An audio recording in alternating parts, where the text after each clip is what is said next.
What do you think? Do you think adult learners want to sit in here to get ready for their next career? No. And SUNY and FM are doing a great job at making our programs designed for adult learners to be flexible, hands-on, and on-site at a business locally, with some courses mixed in, but the majority is hands-on. So let's talk about that, shall we? SUNY in 300 starts right now.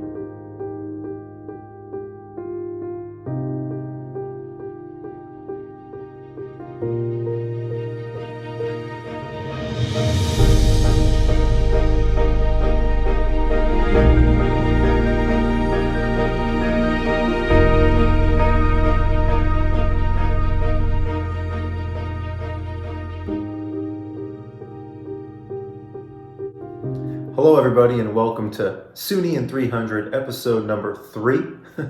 We're excited, and we've got 3 topics for you today to talk about. The first thing we'll talk about is our Governor Hochul, talking about the state of the state and some very exciting things that she had in there that we, of course, have been working on here in the SUNY system. But now we're going to have much more funding and state support than ever to make those changes happen within higher education.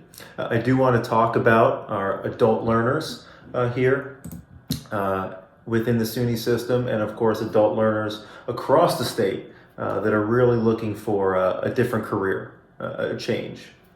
And then lastly, I just want to touch on our new success regional model, because basically what we want to do with that is take that throughout all of our industries. And we have a good template for it within the cannabis field too. So we do want to touch on that as well. But let's start off with Governor Hochul's address. So basically what she stated on that is she really wanted to focus on a jobs accelerator program.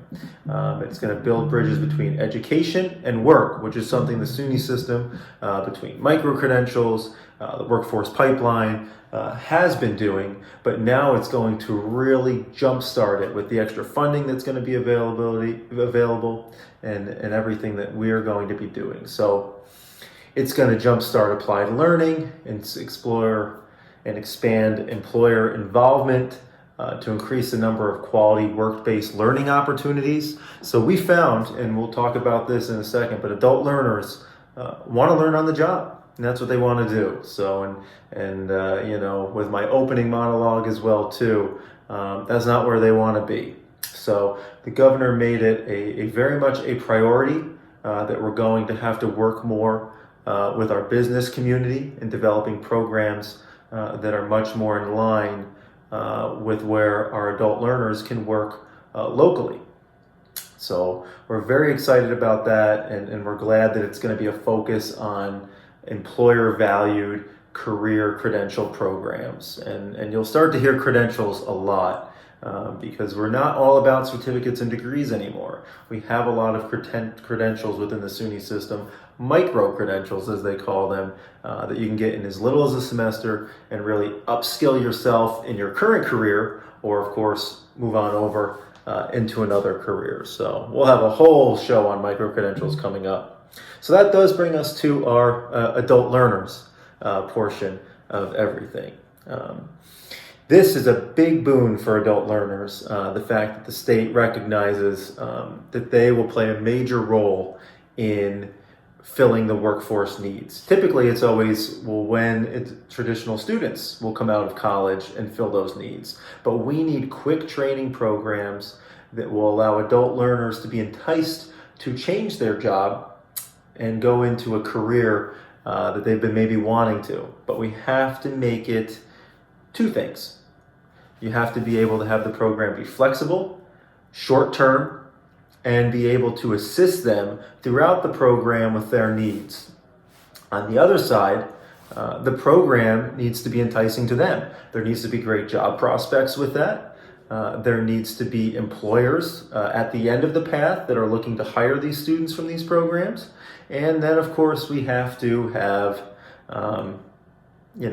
a setup where both of those mix and meld together. So we're doing that here, and we've started to meld both of those areas with our regional success model, where we've really tried to meld business with our academic side of the house. And you'll see from here that we've worked on a cannabis success regional model. And what this really does is it makes us see how it all kind of fits together so that we can get to that optimal opportunity.